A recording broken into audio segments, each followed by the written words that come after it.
সম্মানিত উপস্থিতি, আমরা সচরাচর বিভিন্ন জায়গায় ওয়াজ মাহফিলে মা বাবার গুরুত্ব, মা বাবার সম্মান, মর্যাদা, দায়িত্ব, কর্তব্য, সন্তান হিসাবে কি, এগুলো আমরা বেশিরভাগ শুনে থাকি। কিন্তু মা বাবার যে কিছু কর্তব্য আছে, মা বাবার যে কিছু কোরআন সুন্নাহ মোতাবেক নির্দেশিত কিছু দিক নির্দেশনা রয়েছে, এই বিষয়গুলো খুবই কম শোনা যায়। এগুলো খুবই কম শোনা যায়। এই মাহফিল, এই ওয়াজটা একটু কম হয়। কেন কম হয় জানি না। তবে আজকের খুতবা থেকে কিছু বিষয় মা বাবা হিসাবে, মা বাবাকে জানার জন্য খুতবা আমাদেরকে এই দিক নির্দেশনা দিচ্ছে। বড় করে বলি আমিন। তো সেই দিক নির্দেশনার ভিতরে ফাআলাইনা আন নাহফাজা হুকুকাহুম, বাবা মা হিসাবে আমাদের কর্তব্য অবধারিত হয়েছে সন্তানের যথাযথ হক আদায় করা। বড় করে বলি সুবহানাল্লাহ। কার হক আদায় করা? সন্তানের হক। কে আদায় করবে? মা বাবা। আবার বড় করে বলি, কার হক? সন্তানের হক। কার হক? সন্তানের হক আদায় করবেন কে? মা বাবা। মা বাবা যারা আছি তাদেরকে কান খাড়া করার জন্য আমি বিশেষভাবে অনুরোধ করব। কামা উমিরা, যেইভাবে নির্দেশ হয়েছে, বেতারবিয়াতিহিমুল হুসনা, নির্দেশ হয়েছে 1 নম্বরে হলো সন্তানকে উত্তম পর্যায়ে লালন পালন করা। কোন পর্যায়ে? আবার বলি, কোন পর্যায়ে? উত্তম কোনটা আমরা সবাই বুঝি কিনা বলেন? অর্থাৎ আমার তৌফিক যা আছে সেই তৌফিকের ভিতরে শ্রেষ্ঠভাবে তাকে পরিচালনা করা। তার মানে আমাকে চুরি করে ডাকাতি করে এসে সন্তানের হক আদায় করা না। যদি আমার 10 টাকা সামর্থ্য থাকে, 10 টাকার সর্বোচ্চ ভালোবাসা দিয়ে সন্তান লালন পালন করা। যদি আমার 10 লক্ষ টাকা থাকে, 10 লক্ষ টাকার সামর্থ্য দিয়ে সন্তানকে যথাযথভাবে লালন পালন করা। এইটা হলো আমার আপনার উপরে আল্লাহর পক্ষ থেকে বিধান করা হয়েছে। তবে তালিমহীন, দ্বিতীয় শর্ত হলো সন্তানকে সর্বোচ্চ পর্যায়ে, উত্তম পর্যায়ে শিক্ষাদান করা। কি দান করা? কি দান করা? শিক্ষাদান করা। এই ক্ষেত্রে আমরা অনেক সময় দেখা যায়, মেয়ে তো বিয়ে দিয়ে দেব, সুতরাং মেয়েকে এত বেশি লেখাপড়ার দরকার কি, ছেলেটাকে ভালো করে লেখাপড়া করাই। আছে না এরকম মানসিকতা? আছে কিনা? দুটো ছেলে আছে, ওই ছেলেটাকে আমি একটু ভালোবাসি, তার পাতের ডিমটা তুলে দিলাম, আরেকজনকে একটু কম ভালোবাসি, তার পাতে আমি ডিমটা দিলাম না। এইটা কি করা যাবে? করা যাবে? করা যাবে না। সেটা ছেলের পক্ষে হোক, সেটা মেয়ের পক্ষে হোক, করা যাবে। আমার 10 লাখ টাকা আমার পকেটে আছে, আমি একটা ছেলেকে 1 লাখ টাকা দিলাম ভালোবেসে, আরেকটাকে 1 টাকাও দিলাম না, করা যাবে? করা যাবে? বড় করে বলি, করা যাবে? যাবে না। এই কারণে বলা হচ্ছে 1 নম্বরে হলো আপনাকে বেতারবিয়াতিহিম, উত্তম রূপে তাকে লালন পালন করতে হবে, ওয়াতে বেতালিমিহিম, এবং সর্বোত্তম ভাবে তাকে শিক্ষাদান করতে হবে। সুবহানাল্লাহ। বড় করে বলি সুবহানাল্লাহ। ওয়াবে তাজহিজির রিজকে, আর আপনি যখন খাবার বন্টন করবেন, আপনি যখন তার রিজিকের জায়গা, যেমন রিজিক কি, আমরা অনেকে মনে করি রিজিক শুধু খাবার দাবার মনে হয় না। রিজিক হলো আপনার ঘরে একটা টাইলসের বাসা, একটা রুমে টাইলস আছে, সেই একটা ছেলেকে ভালোবেসে বললেন তুমি ওই রুমে থাকো। আরেকটা ছেলের ঘরে পানি পড়ে, ছাদের অবস্থা এমন যে সেখানে কি পড়ে? পানি পড়ে। যাকে ভালোবাসলেন না তাকে বললেন তুমি ওখানে থাকো। এটাকে রিজিকের সমবন্টন হলো? একটা ছেলের রুমে এসি আছে, আরেকটা ছেলের রুমে সাধারণ ফ্যান। আপনি যদি দিতে পারেন দুজনকেই দেন, আর যদি দিতে না পারেন বুঝিয়ে বলেন যে বাবা আমার সামর্থ্য এতটুকু, একটা নিয়েছি, তোমাদের দুজনের মধ্য থেকে যে কোনো একজন এটা থাকতে হবে, আমার তো এখন তৌফিক নাই, আল্লাহকে বলো যেন তোমারটা আমি কিনে নিতে পারি, তোমারটা আমি কিনে নিতে পারি। তাহলে আপনি ওই ছেলেকে বুঝিয়ে বলে তাকে ওই রুমটাতে দিতে পারবেন। সুবহানাল্লাহ বলে। কিন্তু হিংসা করে একজন ছেলেকে, আপনার 1,00,000 টাকা ইনকাম আছে, তাকে শুধু খরচ করতেই আছেন, তার জন্য শুধু খরচ করতেই আছেন, আর আরেকটা ছেলেকে ভালোবাসেন না, এই জন্য তাকে শুধু বৈষম্যের ভিতরে রেখেছেন। আল্লাহ বলতেছেন অবে তাজহিজির রিজকির কারণে আপনি আল্লাহর দরবারে কাঠগড়ায় দাঁড়াতে হবে। বড় করে বলি নাউজুবিল্লাহ। এরপরে বলা হচ্ছে শুধু সেটা না, ওয়াল কিসওয়া, আপনি যে কাপড় কিনবেন, সন্তানের জন্য ঈদের সময় কাপড় কিনেছেন, জন্মদিনে কাপড় কিনেছেন, কিনে না? এইরকম বিভিন্ন অকেশনে কাপড় কিনে, অথবা পকেটে টাকা আছে, মার্কেটে গেলাম, একটা ছেলের কথা মনে পড়েছে, তার জন্য কিনলাম, আরেকটার জন্য কিনলাম না। বলা হচ্ছে এইখানেও আপনি আল্লাহর দরবারে কাঠগড়ায় দাঁড়াতে হবে। সুতরাং কাপড় চোপড়ের ক্ষেত্রেও আপনাকে খেয়াল রাখতে হবে, একজনকে 200 টাকা দামের যদি একটা কাপড় দেই, আরেকজনকে ঠিক সেটা দিয়ে পুষাই দিতে হবে সমানভাবে। কিভাবে? সমানভাবে। সুতরাং এই ক্ষেত্রেও আপনার ওয়া গায়রিহা, শুধু বলা হচ্ছে সেটা না, এই রকম সন্তানের যত কর্তব্য আছে, সন্তানের ব্যাপারে যত দায়িত্ব আছে, সব দায়িত্বের ব্যাপারে সমতা বন্টন করতে হবে। সুবহানাল্লাহ। বড় করে বলি সুবহানাল্লাহ। আল্লাহ রাব্বুল আলামিন বলতেছেন ইয়া আইয়ুহাল্লাযীনা আমানু, কাদেরকে বলতেছেন? কাদেরকে বলতেছেন বলেন? ঈমানদারকে। কাকে বলতেছেন? কাফের বেঈমান আল্লাহর কথা শুনুক আর না শুনুক সেটা তার ব্যক্তিগত ব্যাপার, দরকার হলে সে জাহান্নামে যাক।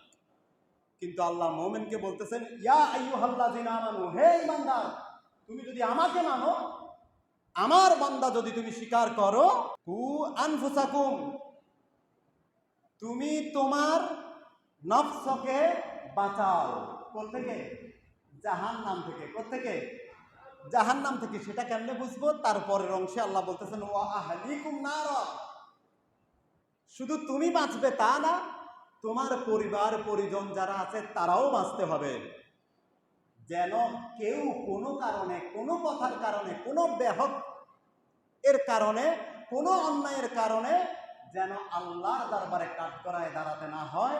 বান্দা তুমি নিজেকেও বাঁচাও, তোমার পরিবারকেও বাঁচাও। সুবহানাল্লাহ। বড় করে বলি সুবহানাল্লাহ। সুতরাং আপনার ছেলে 2 জন আছে, 3 জন আছে, 4 জন আছে, 5 জন আছে, আপনার সতর্কতা আরো বেশি প্রয়োজন। একজন থাকলে যেটা চিন্তা করার দরকার নাই, 2 জন থাকলে সেই ক্ষেত্রে আপনার চিন্তার দায়িত্ব আল্লাহ বাড়িয়ে দিয়েছেন। আরো কি করেছেন? বাড়িয়ে দিয়েছেন। আপনি সরকারি চাকরি করেন, অনেক টাকা আপনার বেতন আছে না? আবার আপনার সন্তানেও অনেক কামাই করে, আছে, এইরকমও আছে না? আছে। সন্তানের কামাই করলে সন্তানের দায়িত্ব মা বাবাকে দেখা, মা বাবা কামাই করে সেটা মা বাবাকে আল্লাহ রাব্বুল আলামিন দিচ্ছেন এই কারণেই যে তার সংসার আছে। সুবহানাল্লাহ। কি আছে? সংসার আছে। আল্লাহ চাইলে 1 প্লেট ভাতের টাকা দিতে পারতেন। পারতেন কিনা বলেন? মানুষ খায় কতটুকু? 1 প্লেট। 2 বেলাতে 2 প্লেট। আপনি যদি ডবলও খেয়ে থাকেন 4 প্লেট, তার তো বেশি না। 4 প্লেট 400 টাকা দিয়ে খাওয়া যায়, 4 প্লেট 4,000 টাকা দিয়েও খাওয়া যায়। কিন্তু আল্লাহ আপনাকে দিচ্ছেন 4 লক্ষ টাকা। আল্লাহ আপনাকে দিচ্ছেন কত টাকা? 4 লক্ষ টাকা। আপনি বিল্ডিং আছে ধরেন, ব্যবসা বাণিজ্য আছে, আপনি ভাড়া পান বিল্ডিং থেকে, ব্যবসা বাণিজ্য থেকে আর্ন করেন, আপনার আছে না? সেইখানে দায়িত্ব হলো আপনার যথাযথভাবে 2 টাকা যদি থাকে 2 ছেলেকে সমানভাবে কেয়ার করা, 10 টাকা থাকলে ওইভাবে কেয়ার করা, 10 লক্ষ টাকা থাকলে ওইভাবে কেয়ার করা।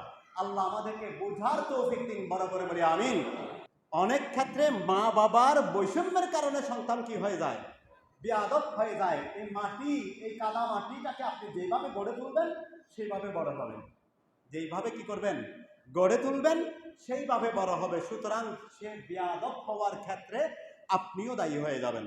সুতরাং মা বাবা হিসাবে মা বাবার দায়িত্ব পালন করতে হবে, সন্তান হিসাবে মাথাটাকে নিচু করে চলতে হবে। যত কিছুই হোক, মা বাবার সঙ্গে বেয়াদবি করা যাবে? যাবে?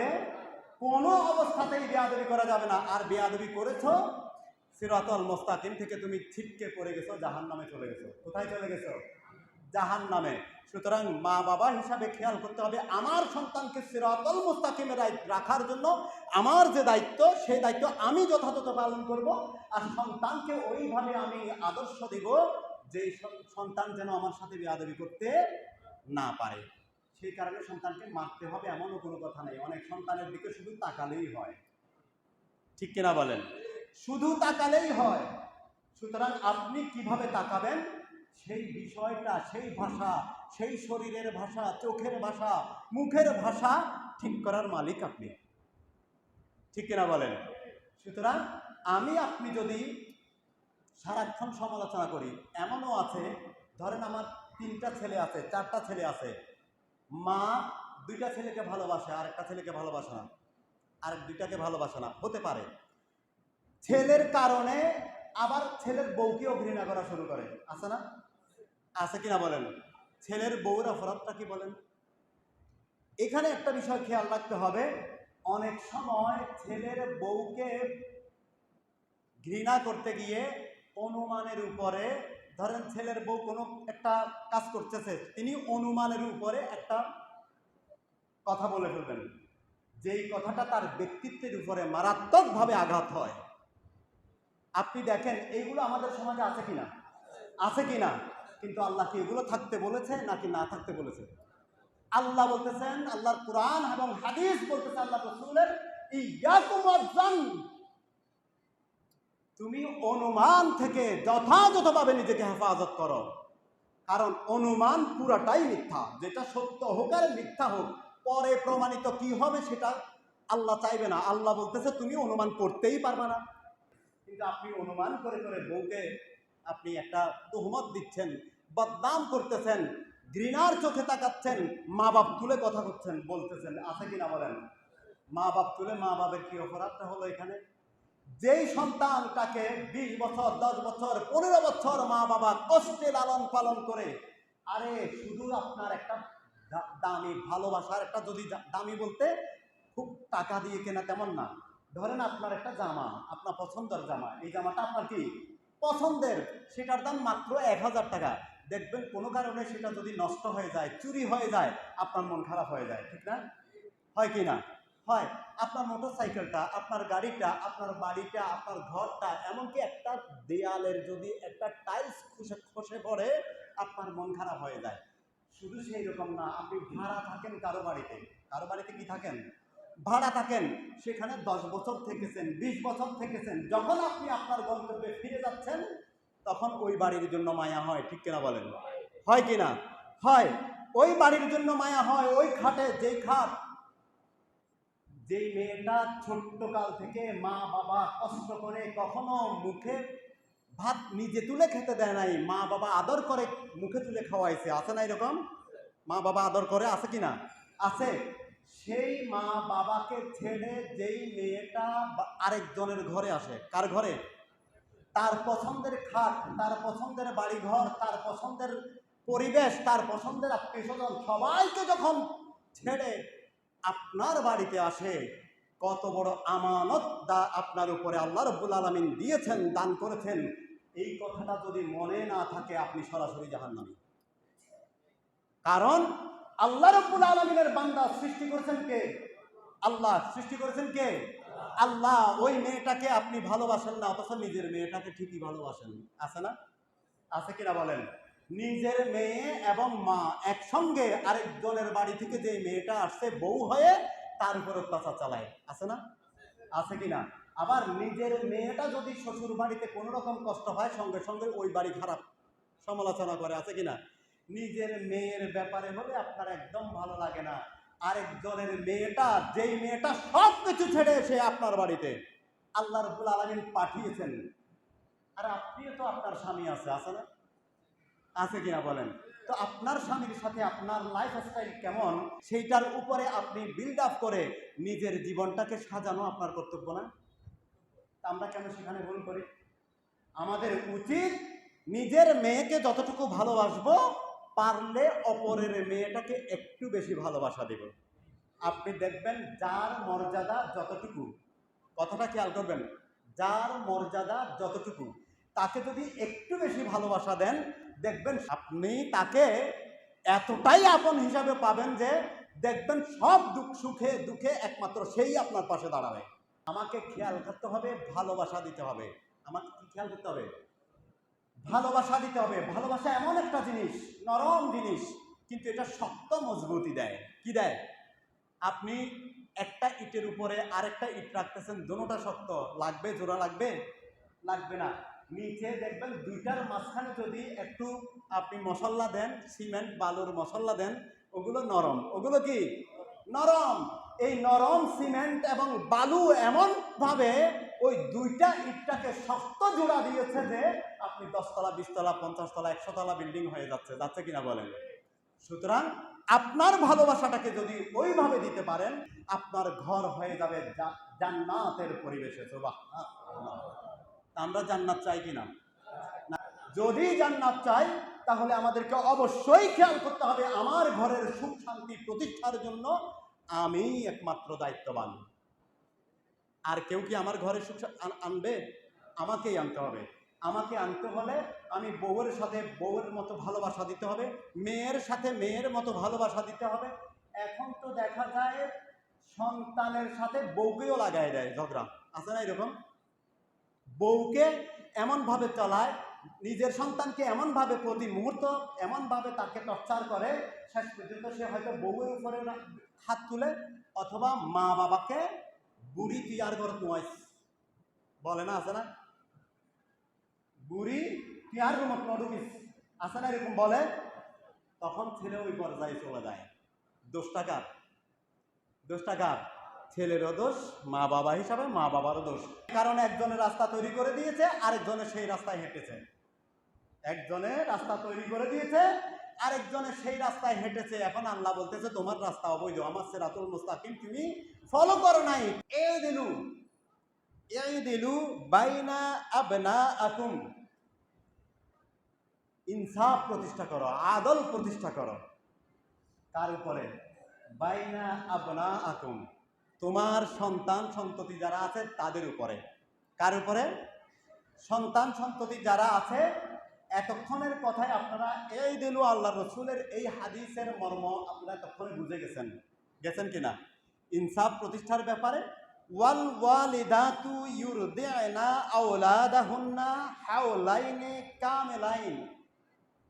মা যদি হয়ে থাকো, সন্তান যদি ছোট হয়ে থাকে, তোমার দায়িত্ব হলো তুমি 2 বছর তাকে দুধ পান করাবা। কি করাবা? 2 বছর। এখন আমাদের অনেক মা আছে যারা সন্তানকে দুধ পান করায় না। কেন? কারণ তার শরীর নষ্ট হবে। আছে না এরকম? অনুমান করে সন্তান জন্ম দেওয়ার একদিন আগেও বুকে দুধ ছিল? ছিল না।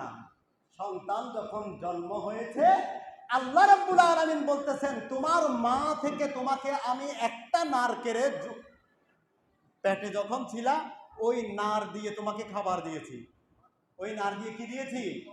তুমি যখন দুনিয়াতে এসেছো তোমার নারটা কেটে দেওয়া হয়েছে। তোমার নারটা কি করা হয়েছে? আমি আল্লাহকে তুমি দেখো এমন এক রহমান, এমন এক রহিম, এমন দয়ালু যে দুনিয়াতে এলে তুমি কি খাবে সেই কারণে আমি 2টো লাইন জারি করে দিয়েছি। সুবহানাল্লাহ। কটা লাইন? কটা লাইন? 2টা লাইন জারি করে দিয়েছি। আল্লাহ বলতেছেন তুমি দুনিয়াতে এসে যেন তুমি উপবাস থাকতে না হয়, মৃত্যু যেন পতিত হতে না হয়, এমন দয়া মায়ের ভিতরে দিয়েছি, এমন দয়া বাবার ভিতরে দিয়েছি। আবার আমি 2টো লাইন তোমাকে দিয়ে দিয়েছি তুমি খেয়ে বাঁচার জন্য। সুবহানাল্লাহ। 10 মাস 10 দিন যখন পেটে সন্তান রাখে, সেই মা বলতে পারে কি কষ্টটা তিনি করেছেন। অনেক সময় জন্ম দেওয়ার সময় মা মারা যায় কিনা বলেন? বেঁচে গেছে সেটা সৌভাগ্য, বেঁচে গেছে সেটা সৌভাগ্য, কিন্তু কষ্টটা কেমন? মৃত্যুর সমান। ঠিক কিনা বলেন? মরে কিনা? মরে কিনা বলেন?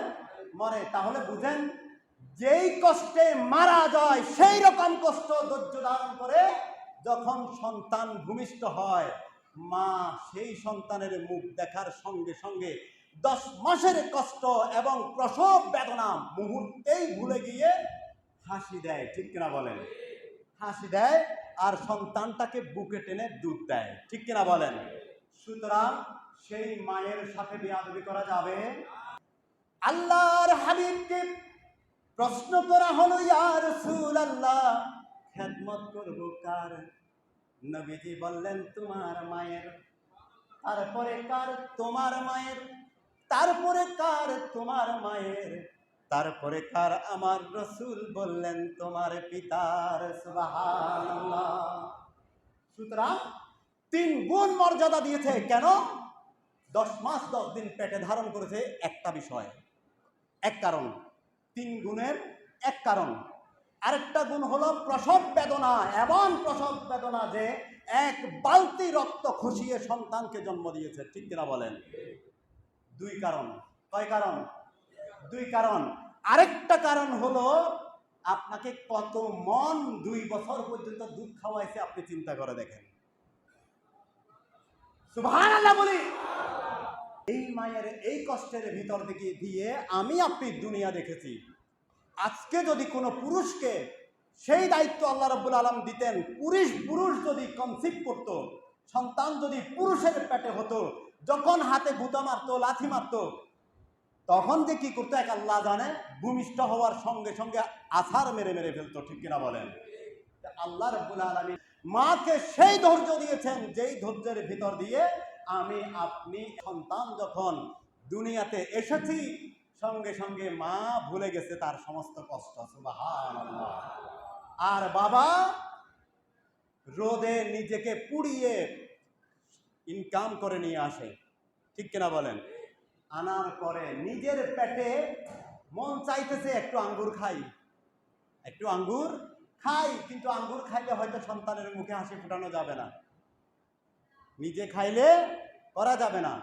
সন্তানকে নিয়ে খাইতে পারে, ওই জিনিসটা কিনে নিয়ে এসে তারপরেও ঘরে ঢুকে। ঠিক কিনা বলেন? ঠিক কিনা বলেন? নিজের গেঞ্জি ছিঁড়ে গেছে, নিজের জুতো ছিঁড়ে গেছে, সেলাই করে করে, নিজের লুঙ্গিটা সেলাই করে করে, নিজের জামাটা সেলাই করে করে, পুরনো জামাটা ধুয়ে নতুন করে ফ্রেশ করে ঈদগাহে যায়। কিন্তু সন্তানের জন্য বেতন পাওয়ার আগে থেকে কল্পনা করে সন্তানের জন্য কি কিনবো, সন্তানের জন্য কি নিব, স্ত্রী পুত্রের জন্য কি নিব। এইভাবে বাবা তার সন্তানটাকে ধরে রাখে। বলি আল্লাহু আকবার। সন্তান যখন একটু একটু দাঁড়ানোর চেষ্টা করে, কি করে? একটু একটু বসতে শিখেছে, বাবা আঙ্গুলটা ধরে হাত ধরে দাঁড়ায়, আর 1 পা 2 পা করে সন্তানকে আস্তে আস্তে হাঁটা শেখায়। ঠিক কিনা বলেন? ঠিক কিনা? আর এই সন্তান যখন যুবক হয়ে যায়, এই সন্তান কি হয়ে যায়? যখন যুবক হয়ে যায়, বেয়াদবিটা করে সেই মা বাবার সঙ্গে। আছে না এরকম? আছে না এরকম? সবার জন্য ঠিকানা জাহান্নাম। হযরত আবু হুরায়রা রাদিয়াল্লাহু তাআলা আনহু একবার দৌড়তে শুরু করলেন। এর আগে তিনি ইসলাম গ্রহণ করেছেন। কি করেছেন? ইসলাম গ্রহণ করেছেন। ইসলাম গ্রহণ করার কারণে আবু হুরায়রার মা তাকে বললেন, তুমি ঘর থেকে বের হয়ে যাও। মারলেন, আঘাত করলেন, ঘর থেকে বের হয়ে করে দিলেন। তিনি গেলেন নবীজির দরবারে, ইয়া রাসূলুল্লাহ, মা আমাকে মেরেছে। কেন মেরেছে? কয় আমি ইসলাম গ্রহণ করেছি, এই কারণে মা আমাকে মেরেছে। আল্লাহর রাসূল বললেন, মা যখন মেরেছে সেখানে আমি নবী হয়েও ইন্টারফেয়ার করার কোনো অধিকার নাই। সুবহানাল্লাহ বলি। আবু হুরায়রা বলেন, ইয়া রাসূলুল্লাহ, আমি আপনার দরবারে এসেছি কোনো নালিশ দেওয়ার জন্য না। ইয়া রাসূলুল্লাহ, আমি জানি আপনি যদি মুনাজাত করেন সঙ্গে সঙ্গে মুনাজাত কবুল হয়ে যায়। ইয়া রাসূলুল্লাহ, আপনি আমার মায়ের জন্য মুনাজাত করুন, যেন তার জন্য ইসলাম কবুল হওয়ার সুযোগ হয়ে যায়। সুবহানাল্লাহ। আল্লাহর রাসূল হাত বাড়ালেন, আল্লাহুম্মা ইহদি উম্মা আবু হুরায়রা, হে আল্লাহ তুমি আবু হুরায়রার মাকে হেদায়েত নসিব করে দাও। এই কথা যখন তিনি বলতে শুরু করলেন, আবু হুরায়রা নবীজির দরবার থেকে বের হয়ে দ্রুত বাড়ির দিকে ছুটতে শুরু করলেন। একজন সাহাবা চিন্তা করলো, আবু হুরায়রা ভদ্র মানুষ, শরীফ মানুষ, তিনি তো দৌড়ানোর কথা না, তিনি দৌড়াচ্ছেন কেন? দৌড়ে গিয়ে তার পিছন থেকে জামা টেনে ধরলেন, আবু হুরায়রা দৌড়াও কেন? বলতেছেন, আমি দৌড়াচ্ছি আমার রসুলের দরবারে আমি দরখাস্ত দিয়ে এসেছি। আমি দেখতে চাই আমার রসুলের মুনাজাত আগে কবুল হয় নাকি আমি আগে বাড়িতে গিয়ে পৌঁছি। সুবহানাল্লাহ। আবু হুরায়রা বাড়িতে গিয়ে যখন দরজায় নক করলেন, ভিতর থেকে আওয়াজ এলো, কে? আবু হুরায়রা বলেন, মা আমি আবু হুরায়রা। আবু হুরায়রার মা যখন শুনলেন, বললেন, দাঁড়াও বাবা, অপেক্ষা করো, আমি দরজা খুলতেছি। আবু হুরায়রা ততক্ষণে বুঝে গেলেন মায়ের গলার আওয়াজের ভিতরে আগের মতো সেই কর্কশতা নেই, মায়ের গলার ভিতরে নরমিয়ত এসে গেছে। মা যখন দরজা খুললেন, আবু হুরায়রা দেখতে পেলেন মায়ের পাকা মাথার চুলগুলো থেকে টপ টপ করে পানি পড়তেছে। আবু হুরায়রার মা বললেন, বাবারে, তোকে মারার পরে আমি দারুণ অনুশোচনায় পড়েছি, আমি দারুণ চিন্তায় পড়ে গেছি। আমার ছেলে তো কোনো খারাপ জায়গায় যায় নাই। এই পৃথিবীর সবচাইতে আদর্শবান ব্যক্তিত্ব মুহাম্মদুর রাসূলুল্লাহ সাল্লাল্লাহু আলাইহি ওয়াসাল্লামের দরবারে গিয়েছে, আমি কেন তোকে মারলাম এই কারণে আমি খুব চিন্তায় পড়ে গেছি। বাবারে, আমি এইমাত্র গোসল করে এলাম, আমাকে জলদি করে নিয়ে চলো আল্লাহর নবীর দরবারে, আমি ইসলাম গ্রহণ করে নেব। সুবহানাল্লাহ। আবু হুরায়রা মাকে নিয়ে যখন আল্লাহর রাসূলের দরবারে উপস্থিত হয়ে গেলেন, আর সঙ্গে সঙ্গে পড়ে নিলেন আশহাদু আল্লা ইলাহা ইল্লাল্লাহু ওয়াহদাহু লা শারীকা লাহু ওয়া আশহাদু আন্না মুহাম্মাদান আবদুহু ওয়া রাসূলুহু। বলি আল্লাহু আকবার। মা বাবা যেমন অত্যন্ত বড় নিয়ামত, মা বাবার দায়িত্ব সন্তানের প্রতি অত্যন্ত কঠিন। সুবহানাল্লাহ। এই দায়িত্ব সচেতনভাবে সন্তানকে মানুষ করার জন্য যেমন পালন করবেন, একই রকম ভাবে সন্তানের দায়িত্ব হবে মা বাবার সঙ্গে কোনো অবস্থাতেই বেয়াদবি করা যাবে না। আল্লাহ আমাদেরকে বোঝার তৌফিক দিন, সবাই বলি আমিন।